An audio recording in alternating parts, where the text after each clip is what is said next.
The next question I have is this. I believe that I'm getting better and better and better at aligning. And my life is full of abundance. And I have manifested many, many, many, many, many things. But there are a couple of really big things.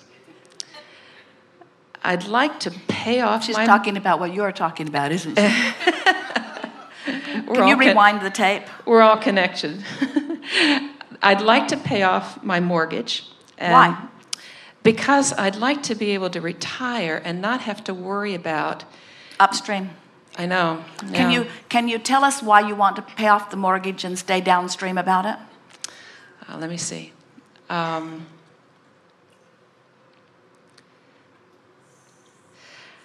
really. No, wait.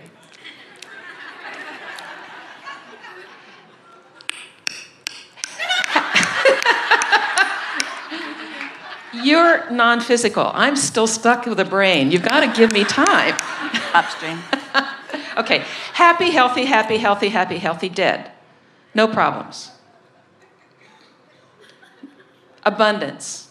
As much money as I ever want to be able to do whatever I want. What's that got to do with your mortgage? Well... In other words, remember earlier when we were talking about that notebook and you writing in the notebook, so and so, what is it about you that I'm using to keep myself from being in alignment? So yes. You would write mortgage.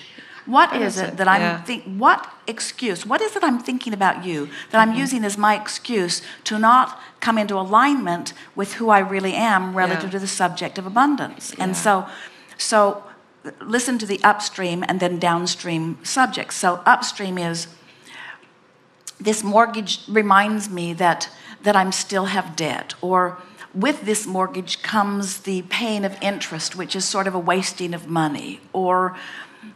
Yes, all of the above. So then a downstream is that you could say, but because of this mortgage, I have more leeway in my monthly budget. In other words, if I were to take all of my money and apply it to the mortgage, then I wouldn't have anything left to do other things. And in fact, that is the reason that the mortgage idea came about to begin with, where large numbers of people could receive the benefit of a large sum of money so that they could actually live and own a piece of property and an environment, and they would be able to make the payments in smaller increments. And at the time that I agreed to that mortgage, it seemed like the path of least resistance, and I'm not upset with myself for having done that, because I made the decision to do it at a time when property values were not as expensive, and I have had the benefit of my property appreciating. And so the fact that I was wise enough to take out this mortgage, I am now the owner of not only this property, but a big piece of equity that I would not have if it were not for this very wise decision. Now you're all downstream again. And I'm looking forward to the time that money will flow into my experience at a great enough abundance because of other wise things that I'm doing, that I will be able to be debt-free. But meanwhile, there is nothing inappropriate about this debt. It has served me in so many ways, and without it, I would not have this equity, which truly is to my advantage. I've done a very wise thing here. I'm quite proud of myself. I'm managing myself quite well. That's downstream, and very different from where you started, yes?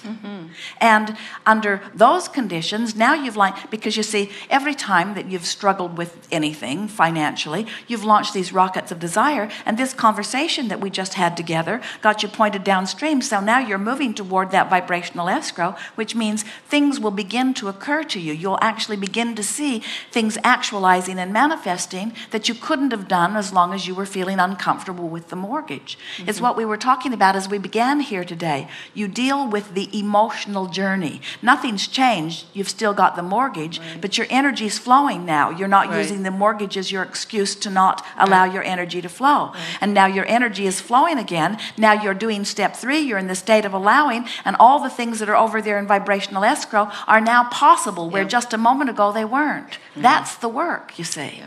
Yeah, I understand that. There are times when, and you made it seem so obvious, but there are times when I call forth my knowing of Abraham. I say, what could the resistance be? Now, not with the mortgage, because obviously we got rid of that, but other things. And I think, what could my resistance? I don't feel any resistance. And my question is, But wait, why would you ever say, what could the resistance be? In what context? Because something's not manifesting. Well, then that's indication of resistance, isn't it? You hear us say that if you get sensitive to the way you feel, you can feel the resistance pre-manifestation, and that's nice, but there's nothing wrong with it being post-manifestation, meaning what I think and what I get always matches, and so if it's not turning out the way I want it to, then I know I've got some resistance. But feel how upstream that statement is. I can't figure out what my resistance is, or it's good to know I have resistance. I'll eventually figure it out. Or Source knows it. And if I just align with Source will get rid of it. Well, but that could be downstream or upstream. That's a very good statement. Source knows, and as I just listen, but then you say, but I can't hear what Source is saying about this. And that's upstream. So what you're activating here, and it's a good time for us to stick it in here because we haven't said it, and it is an essential tenet to understanding all of this. Making peace with where you are is always downstream. Not making peace with where you are is always upstream. So when you say, I don't know what's wrong, it's always upstream. When you say, it's all right, I'll figure it out, that turns you downstream. Big difference, isn't there? Yes. So do you want to talk about something specific where you feel there's some resistance, and we'll help you uncover it and get turned downstream? Well, connecting with a partner. And my thoughts are that maybe there's something that's just cellular. There's some sort of cellular vibration that I'm not in contact with. Well, that's upstream, because what that's saying is there's something wrong and I don't know what it is, and it's so hard for me to find it must be cellular, which means I'll never find it, which means... That's right. And so those aren't helpful statements. No, they're not. And so you want to say something instead like, I don't know what it is, but I think I'm going to figure it out. And then you just say things that give you the benefit of the doubt. Just sort of ramble. For instance, you might say something like, well, I might be just really, really picky, which is not really a bad thing. I've lived enough life to know what I really don't want, which means I've lived enough life to know what I really do want. And I find myself often looking at others and saying, well, you would be a good partner except for this, or you would be a good partner except for that.